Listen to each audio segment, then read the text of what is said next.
வெளிச்சத்துல ம். தானே ஓட்டிட்டு இருக்கேன். அதனால 60, 70 கிலோமீட்டர் ஸ்பீடுல பைக்ல போயிட்டு இருக்கறதுனால, ஓ! எய்த்தாப்ல இருந்த அதனால அந்த நெல் மூட்டைய தாண்டணுன்றதுனால உங்க பைக் பறக்க இல்ல, ஆரம்பிச்சுருச்சா? இல்ல. அப்படி இறைவன். நெல் மூட்டை இருக்கிறது என் கண்ணுக்கு தெரியல. ஆ. நெல் மூட்டை இருக்கிறது என் கண்ணுக்கு தெரியல.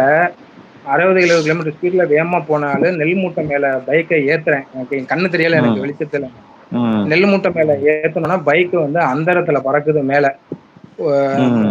என்ன சொல்றது? எவ்வளவு உயரத்துக்கு அப்டின்னா, கிட்டத்தட்ட ஒரு ஒரு பஸ் இருக்கு பஸ்ஸோட டாப் இருக்கும் பார்த்தீங்களா? ஆமாமாமா. அந்த பஸ்ஸோட டாப் உயரத்துக்கு பைக் வந்து மேல பறக்குது. பக்கத்துல ஒரு டீ கடை லேம்ப கொளுத்தி வச்சுக்கிட்டு டீ குடிச்சிட்டு இருக்காங்க ஒரு 4, 5 பேரு. அவங்க ம். என் சைடு கண்ல அதுவும் தெரியுது.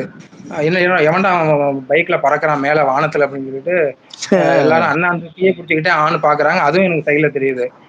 மேல பறக்கும்போது அப்படியே பயத்துல என்ன பண்றேன், கண்ண மூடுறேன். கண்ண மூடுன உடனே ம். சிவன் அப்படியே சூலாயுதத்த வச்சுக்கிட்டு